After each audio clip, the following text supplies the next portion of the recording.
Welcome to Behind the Membership Season 3, Episode 7. And in this episode, I'm talking with John Hatcher from the Blues Guitar Institute. Now, John was previously a CPA and tax accountant working 60 to 80 hours a week. And since having his membership, has been able to quit his job and now focus full-time on his membership site, giving him far more freedom. This is even more impressive when you consider that John's membership only actually costs $9 a month. In this episode, we're talking about how John made that transition, as well as how he manages his time and the challenge of content creation in a video-heavy membership site. We're also talking about how John went from not having any community at all in his membership to struggling to get engagement to now having a thriving community with members connecting and sharing their own videos as well. And of course, we talk about lots more too. So listen in to find out all that John has to share. Welcome to Behind the Membership with Callie Willows. Real people, real stories, real memberships. Today, I'm joined by John Hatcher from the Blues Guitar Institute. Thank you so much for joining me on the show, John. Thanks for having me, Callie. I'm really looking forward to chatting with you. And before we actually dive in with the questions, could you actually tell us a little bit about your membership, who it is, who it's for even, what you offer, things like that? Yeah, absolutely. So Blues Guitar Institute has a membership program. It's been alive and well for a few years now, and we really teach guitar lessons, which is even more niched down to that. It's acoustic blues guitar lessons, and growing a really cool, like-minded community over there in the membership program. So it's a really specific niche you've got with the kind of the blues guitar.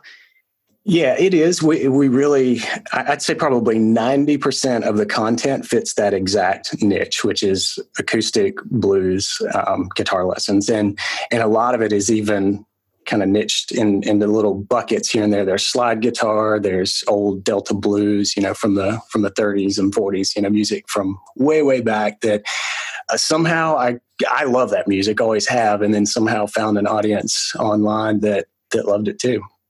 Awesome. And how long have you had the membership for now? Let's see. I started it in August of 2015, I think. Awesome. So nearly 5 and 4 years now, even. I'm wishing time away. Yeah, almost 4 years. Awesome. And how much is the membership for people to join? So I have two prices. You can pay monthly, $9 a month, or you can pay $75 for the annual rate. Okay, so you've gone for a pretty low cost option. Why made you decide on that kind of pricing structure? Well, back when I started, I did some market research. I mean, there are obviously other folks out there doing online guitar memberships, and I definitely priced myself kind of on the lower end. And I think that initially the thought was, well, I've got to build up some content to really make this, seem like, a good value. A lot of other sites are $14 to, $19 a month. And that's probably where I'd like to get. And now's maybe the time now. I've grown the content library to several hundred lessons. So I feel like I could probably convince myself that that I could increase the price. Awesome. So has that price been the same ever since you first launched in 2015 then? Yes, since day one. Yeah, definitely due a price increase then. I think so, yeah. And so do you offer other services and products as well, or is the membership the full-time business for you? Membership is the full-time business, yeah, and that's by design. I'm not one that can wear a lot of different hats successfully. And so I wanted to really just have one product that I knew how to structure and market. And not that I know all of that, I'm still learning, but it's nice for me to just be able to focus on this one type of model. I've toyed with having some outside standalone courses that people could just buy because maybe that would fit their, purchasing habits and a little better than the recurring membership. But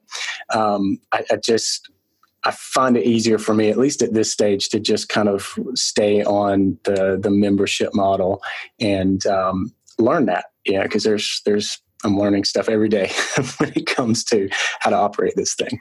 Yeah, and there's a lot to be said, I think, for, as you said at the start, just having one thing to sell can kind of really focus what you're doing and what you're working on, I think. Yeah, I didn't want to confuse people, at all. I wanted this to be very upfront that it's recurring. And I think with what I'm teaching, there's a great case for a recurring model. I want somebody to really invest and come back. You're not going to come to a blues guitar lesson and learn everything you need to know in one lesson, and not even in one course. So that's one thing that kind of put me on the membership model in the first place, is it just didn't make sense to me to just have a one and done course, because you're not going to go from A to Z and then all of a sudden be a blues master. It just doesn't work like that. So I thought that the recurring nature of it, whether annually or, even just monthly, will keep people coming back and hopefully encourage results. Yeah. And I mean, it's one of those topics where you're never truly going to achieve complete mastery. You have to constantly kind of practice and improve. Right. And so is the membership open all the time? Can people just join whenever they like, or do you close the doors or anything like that? It's open. It is evergreen, open all the time. And I thought when I was launching, I thought about doing an open and close. That's certainly, works for some. And, I've read books on how to do that and do that sort of product launch formula deal. And I think I almost did it, but then I think I got a little nervous that closing the doors would just revenue stops, So I'd much rather the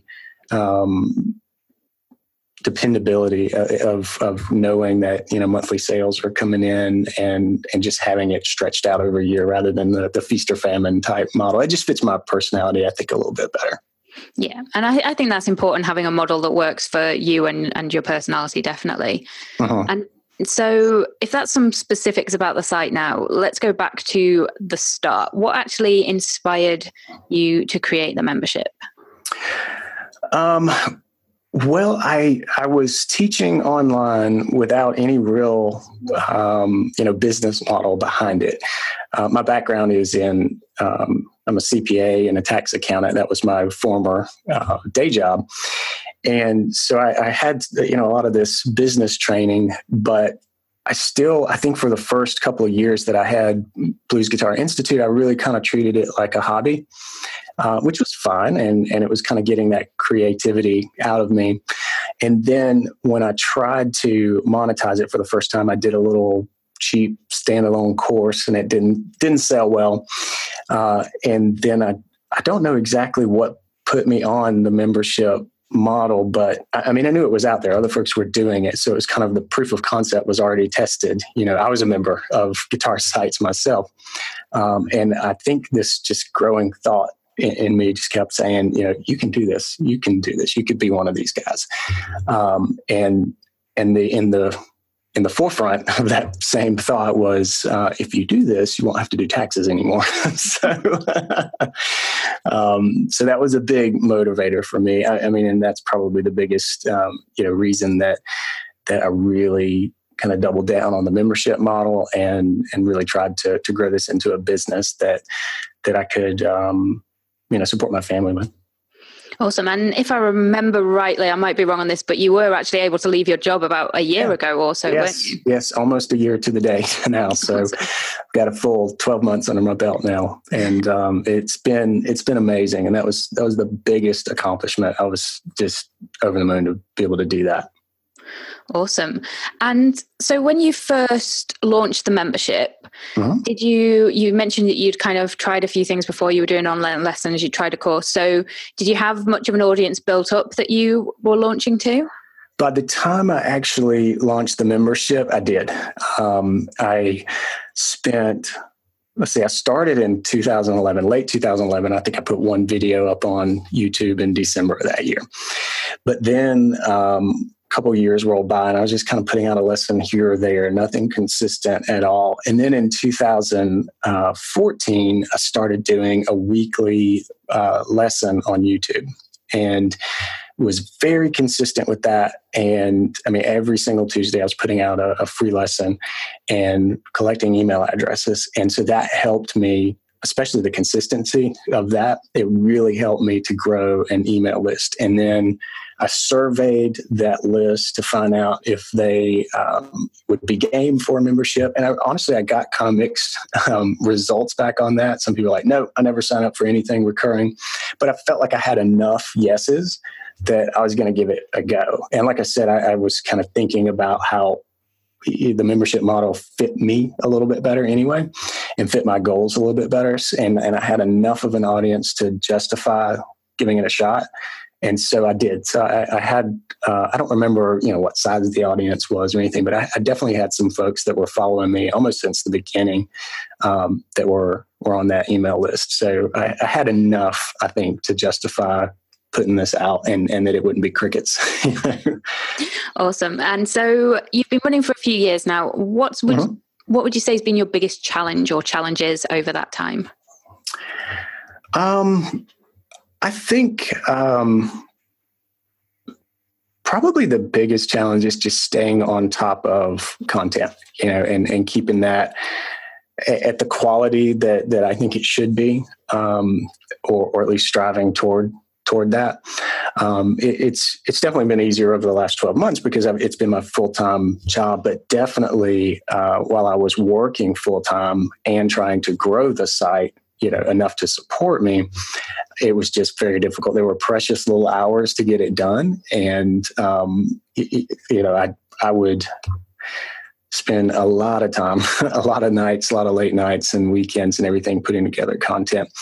And I think now my goal is to start batching content and have, at least a month's content in the tank ahead of time so that, if I get sick or something like that there's no real stop in the flow of content to my members. That's a huge goal for me. And I'm getting there. I'm doing a whole lot better now.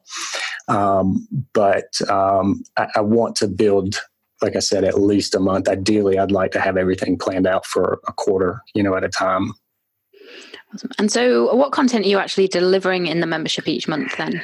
So I do one full-length course, and that's usually like a very organized set of videos, anywhere from 8 to 20 videos that take somebody from start to finish on a very specific topic, and the courses are designed to kind of build on each other as well. So I haven't gotten there yet, but in my mind, I want to link these into like a path, like a learning path, where people can grow from day one. I really want to play the blues to, follow their interests and do so in a very logical step-by-step way. The content's in there. It's just not, the path isn't real formal anyway. So the course is the main piece of content that comes out every month. And then I call them quick licks, and which I stole from you guys, the quick wins in the academy. But I do a quick lick, which is just like a bite-sized 5 to 10 minute lesson that can kind of insert in a creative way into one of the courses. So it kind of feeds back into the course, but it gives them a quick win, And then lately I've started to do like a member show where we kind of, highlight some of the members in the community, what they're doing, because people have started posting videos of them playing through the course content and things like that. And that's just been an amazing experience. And honestly, those videos are my favorite to make every month. I got to make one in a couple of days. And I'm so excited because the members really show up and they're proud, to put on their performance. This is what I've worked for. And to me, it's kind of like the realization of what I'm doing. So it's a really fun piece of content. But those are the three main things: the member show, a course, and a quick lick. Awesome. I love that you're getting those videos from members as well, though. And as you say, it's kind of being able to see what people are doing with the content that you've created, and kind of how that's helped them. That's kind of an awesome feeling, I think. Yeah, it's the most fun thing I do every month for sure. It's putting together that video. So that leads me nicely into then, what is actually your favorite thing about having the membership, or your highlight? Yeah, that's easy. It's the community. It really is. And that's something I didn't start building right away. And I think I was probably, I bet I was 2 years into the membership before I really started building up my own community, like on a forum on the site. And it took a while. For a while, that was, me posting the crickets, or no one was there. But lately, I'd say within the last year, for sure, it's just been very active, and it's a whole lot of fun. Yeah, there are folks that are active posters that have been with me since, almost the very, very beginning, and it's just a great group of folks, and we get to get in there and talk about the music we love every day. Awesome. And so you mentioned that you didn't kind of have the community or focus on the community for the first 2 years. Was that you just didn't have a community at all, or it was kind of there, but it wasn't really? It was just if somebody had a question and things like that? Well, I think it was both. It started out, I didn't have one at all. And then I added a forum, and then there was just no activity. I mean, very few posts on it. And that was, very much a mirror of my activity. I wasn't in there, posting questions or drumming up conversation. So I wasn't active, and no one else was either, which makes a lot of sense. But within the last year to 18 months or so, I've really, I started posting more in the forums. I encourage people to come and introduce themselves as they come into the membership as part of an onboarding. Ask them a couple questions, just real low barrier to entry questions like, what's your name? Who's your favorite guitar player? I mean, it's a very obvious question, and it gets some amazing conversations going. And I've just had a blast with it. But yeah, back to your question, I started with nothing, added it, thinking that I needed to start growing this. And then there was just no activity to speak of. I mean, besides a few here or there. I bet I got 5 posts a month back in those early days. And now my inbox is full every morning from what's happened overnight. It's just great. Awesome. And so last question about the community. Yeah. You mentioned that you kind of like the last year or so it's picked up, and you've kind of added in kind of getting new members to come into the community. Did you do anything to also kind of further encourage existing members to start making use of the community again? Yeah, a couple of things. I think that when the courses go out, I set up a topic that says, if you've got questions, post here. And I set up a little button that they can click to go directly to a course discussion. And that helps. I mean, people will ask their questions, and it's so beneficial for everyone else to see because they probably had it in their mind as well. So that's one way. And then I relaunched my site back in January, just with some different tech and everything. And that has a link to the forum on every single post. It's like, want to continue the conversation? Click here. Need to get help? Click here. That kind of stuff. And I feel like that's helped kind of passively generate some conversation. And then one thing that I've done over the last little while is I'll get a lot of support tickets that really should be forum posts. And I'm like, hey, post this in the forum.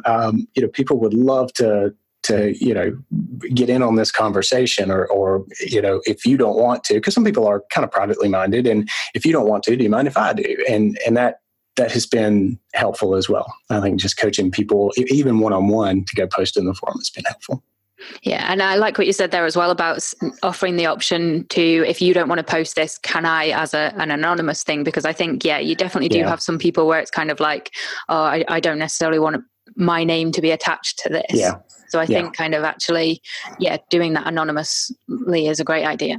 Yeah, and I get that because I'm actually probably wired that way. I'm not a very active person on social media in my personal life and things like that.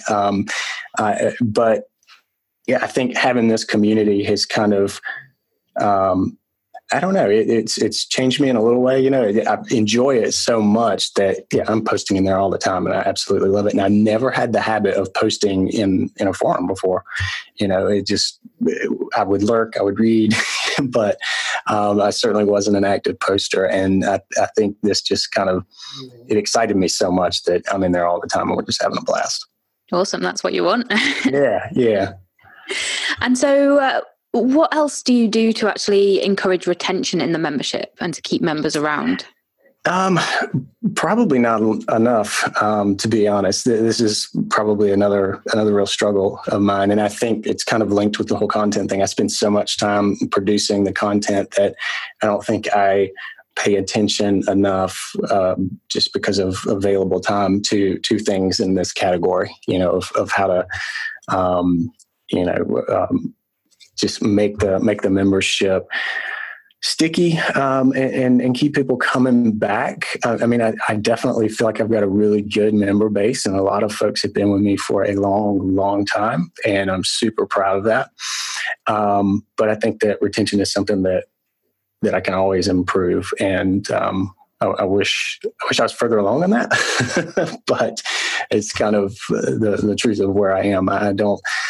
I think other than, the things that are just kind of natural outcroppings of what I do, putting out constant content, focusing on that, being in the community, building that, I think those things definitely contribute to retention. But in my mind, I have these other, great ideas that would support all that. And they're at the bottom of the perpetual to-do list, So, I know that list. Yeah.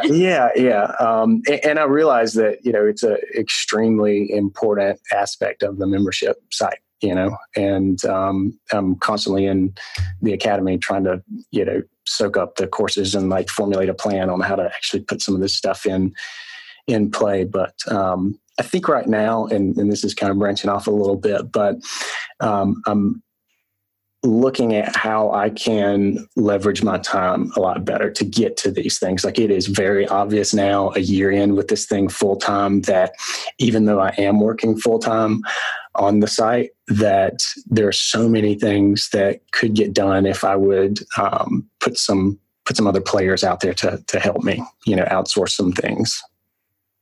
Yeah, that makes total sense. Yeah. And I actually wanted to ask you, because, we mentioned before, this is a topic where you're never really a master. Mm-hmm. Do you kind of cover all skill levels in the membership, or you focus particularly on kind of beginners or advanced, that kind of thing? I think I really cater to a late beginner or to an intermediate level, just sort of that middle of the bell curve, if you will. If someone, and I have conversations with people all the time about this, they're like, I just got my guitar and a pack of strings. I don't know how to put it on, can you help me? And I want to, but I realize that my content is not quite perfect for that person. So I give them a set of things like, go and resources, go here. And, once you can do X, Y, Z on the guitar, come back. And I think that this will be a good spot for you to learn and grow in the blues. So we don't have the super beginner level stuff. And, we've got, I guess, as advanced as I am as a player, which is, I guess good enough, but I would imagine pretty good. Yeah, but definitely the bulk of it sits right there in the late beginner to late intermediate stuff. Yeah, and I think that's good though, that you've got kind of more of a defined niche, for want of a better word there, and that you are able to say to somebody, actually, no, this isn't right for you yet. Because I think the danger is, as you said, you already got lots of content to create. If you're trying to cover kind of all different stages, then that would be a little bit overwhelming for you and probably for your members as well. Yeah, I think so. And then because the biggest group within my membership base, they're definitely great players. One characteristic that I just kept hearing over and over and over again as someone would sign up for my email address. And I would always, encourage, in the autoresponder, even since the early days, hit reply and tell me a bit about yourself as a player, and so we'd strike up conversations just over email back then. And one thing that I learned is it's just crazy how consistent this is that most of my members, most of my audience are retired. They used to play, but then family and work and everything, kind of got in the way. And so they've taken a 30 to 40 year break from the instrument, and now they're coming back. So they've got some of those baseline skills, and we're just kind of, putting them back on track and giving them a plan to get into the blues. Yeah. Oh, I like that. I like that kind of just coming back to it when they've got the time now. Yeah. So, yeah, that's great. Yeah. And so what are you finding's working well for you when it comes to actually attracting new members each month? The biggest thing is that I've kept up the weekly lesson on YouTube, and it has been just the best thing to get the word out. And I feel like I provide full lessons in there. And so people get a sense of my teaching style. And then I try to either get them to subscribe to the YouTube channel just to grow that and make sure that they see more and more videos, or, give away, some sort of free download, or, from time to time there's a free little mini course, things like that. And that has done pretty well. I think that really is the thing that has helped me to, transition full-time into this and grow it to the point that I needed. Awesome. And so are those lessons that you're taking from your membership content, or is it content that you're creating specifically for the YouTube channel? So probably 99% of it is new content. There are some courses that will take a series of lessons from the free YouTube stuff and just take it to a whole nother level. Because it's kind of interesting. It's kind of my little laboratory in a way, is what I put out for free. And when I get something that just it resonates with people, my members or my YouTube audience are commenting and saying, "Hey, we love this. We want more." I'm like, okay, well, I'm going to put my head down, go to work, and develop this into a full blown course. And those are the courses that really tend to do well, be popular in the membership. And then I'll go back to YouTube and say, like this, come on in, I've got more. So it's just been it's just a great little testing ground for what's going to work. Yeah, I love the idea of that being your testing ground, but whilst at the same time being the way that you're building your audience as well and getting those members in. Uh-huh. Yeah. So let's switch gears a little and talk about life as a membership site owner now. Yeah. How does the membership actually fit into your life? Do you have a particular routine, things like that now, especially now you're full-time? I do. And once I went full-time a year ago, I just kind of, for at least 3 solid weeks, maybe even a month, I just felt like I was free from the day job and I hadn't a care in the world, And then at some point, I'm like, I really need to develop a little plan here and get down to business.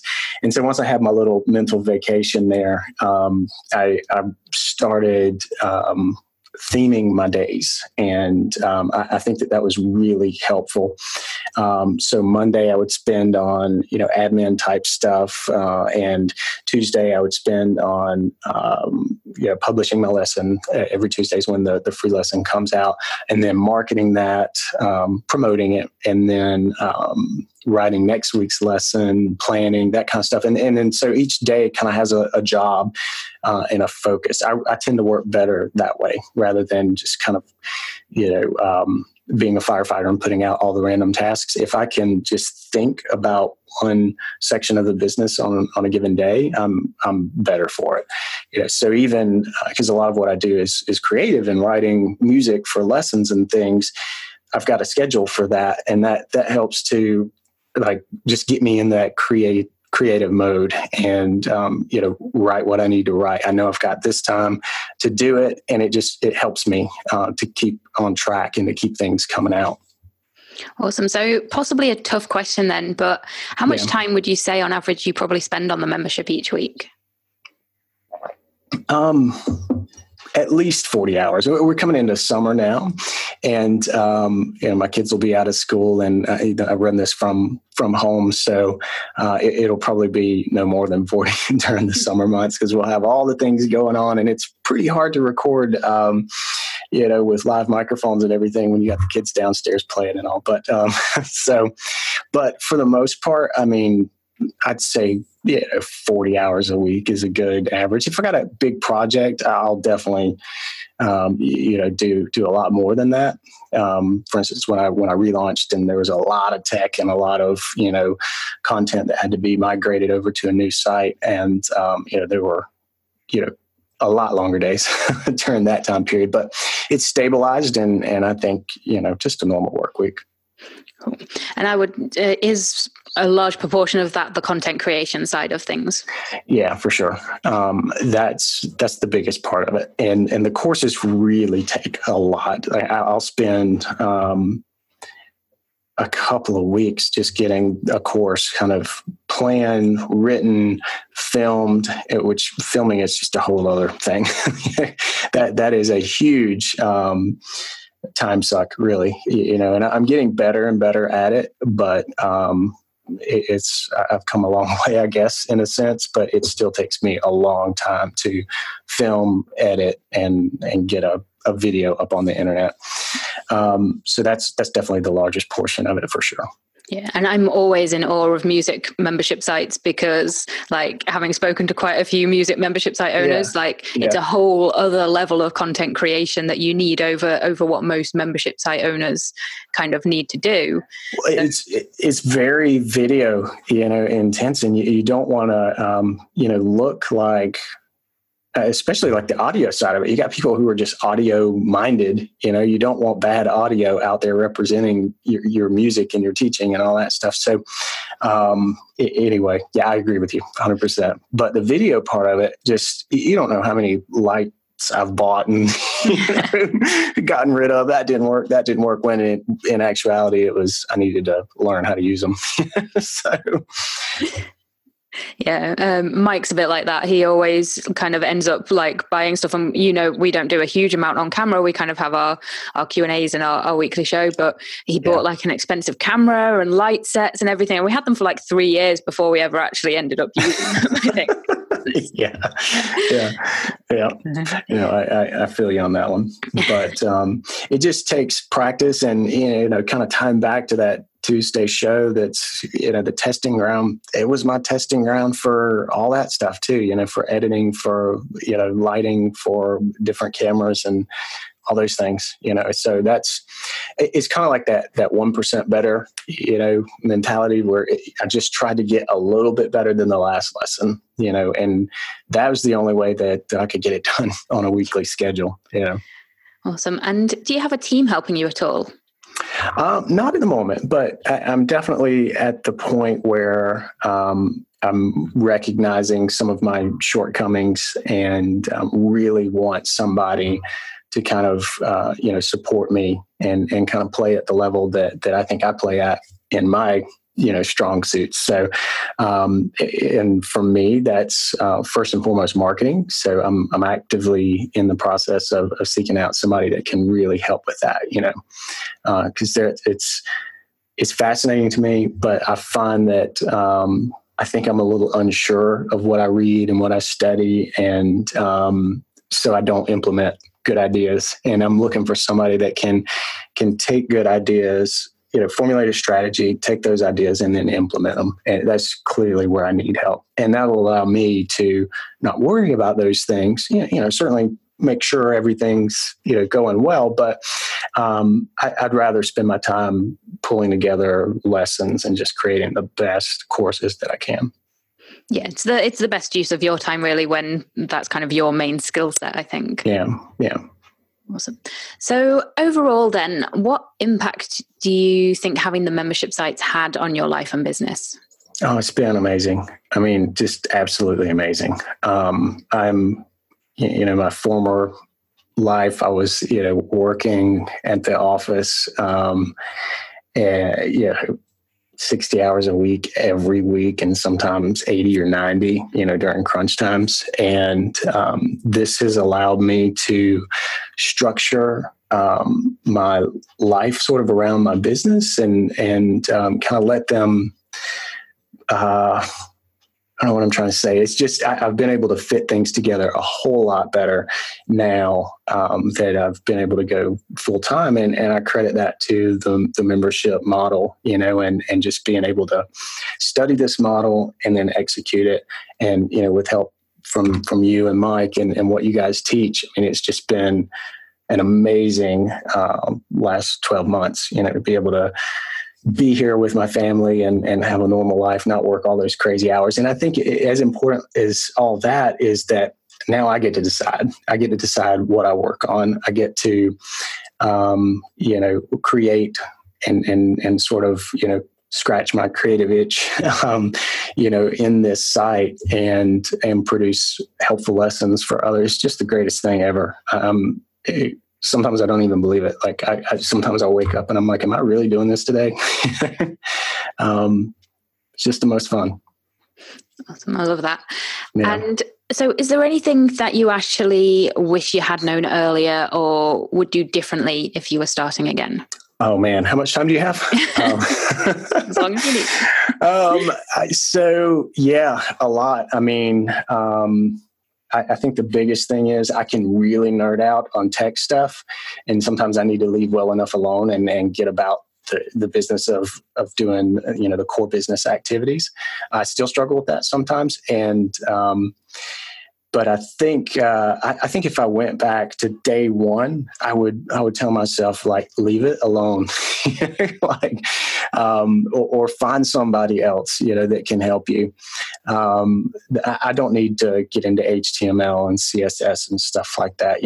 I definitely had that bootstrapper mentality, but I think I would have been far better served had I really just focused more on creating better content and more of it back in the early days. And that's probably the biggest thing, is just like quit messing with stuff, John. And you actually mentioned before that you've kind of just done a big site revamp, haven't you, as well? So yes. And that was a big exercise in me messing with stuff, but I feel like I got it, the way that I want it. And I put a lot of time, a lot of effort into that. And then I relaunched really the site back in January. I think January 15th was the day. And I honestly haven't touched the tech at all. So I think that my new mindset is kind of really taking form. And I'm very happy to report that, because before, when I first started, I would decide that I needed a button to be red instead of blue, and I would spend hours trying to research that. And I'm not a programmer, I'm not a developer, so it's just a waste of time on things that just really didn't matter. But I enjoy learning things, so I kind of just easily go down that road when I should stop. It's an easy rabbit hole to fall down, I think. Yeah, it is. So that's probably the biggest thing that I would change, from back in day one, really. Awesome. So if you could give a new membership site owner or someone thinking about starting a membership site one tip, what would it be? Well, I think carrying on with that theme, like focus on the content, and really maybe right along with that, just love on your audience. I've created some great friendships, not just, customers, but I genuinely am excited about what I get to do. And when somebody connects with me from all over the world, really, on this music that we love. Like, it's no small thing to me. And I just think as much care and, just that I can throw on them, that's what I want to do. And I think that has really served me well. And not just, business wise, but it's just good for me. It's just good, like to build these cool relationships. Like I said, I've gotten some really good friendships out of these pickers from all over the world. That's wonderful. And so wrapping up then, I'd love to know what's next for you. What are your goals for the membership? Well, I'm kind of at a crossroads, which is a good place for a blues guitarist to be, I guess. But I really am trying to decide, like, what lever do I need to be pulling on right now? I certainly want to grow the site and, want to bring more and more members into this cool thing that we've got going at PGI. But I'm not sure, like, does that mean growing out a big team, or does that mean, just getting super efficient and me and, one or two other key people? I'm really not sure as far as, how the next chapter looks. But I can tell you the number one sort of goal is really growth. I've been able to sign up new members month over month, and I want to do more. I want to bring this music, these lessons to more and more people. Awesome. That sounds like a good plan to me. And so if someone wants to connect with you or find out more about the membership, where's the best place for them to do that? The website, bluesguitarinstitute.com. And then I'm on YouTube every Tuesday with a weekly lesson, Tuesday Blues, and you can find that YouTube, Blues Guitar Institute. Awesome. So thank you so much for joining me today, John. It's been wonderful chatting with you about the Blues Guitar Institute and hearing all about your membership journey. Thanks so much, Kelly. And I appreciate all the help and the great stuff that you and Mike put out. It's been just tremendous for me in getting to this point. Thank you so much. That's it, folks. Thank you once again to John for joining me, and thank you for listening. I hope you've enjoyed the show, and I'd love to hear your takeaways. Let me know over in the free Membership Mastermind Facebook group by going to talkmemberships.com, or hit me up on Twitter at membershipguys. I love that John has kept the cost of his membership low in order to make it easily accessible. And I also love that John has embraced having a community in his membership after a bit of a slow start initially. I'm really looking forward to seeing how John continues to grow his membership now he's committed to it full time. And if you'd like to connect with John, then visit bluesguitarinstitute.com. And of course, you can find all of John's links along with the show notes and transcript over at themembershipguys.com/BTM29. That's it from me this week, but tune in next week for another episode.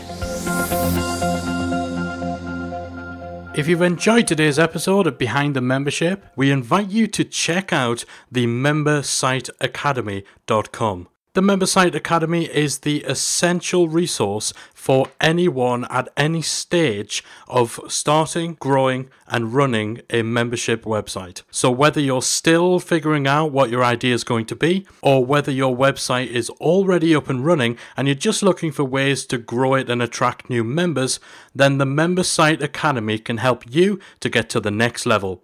With our extensive course library, monthly training, exclusive member-only discounts, perks and tools, and a supportive, active community to help you along the way with feedback, encouragement and advice, the Membersite Academy is the perfect place to be for anyone looking to start, manage and grow a successful membership website.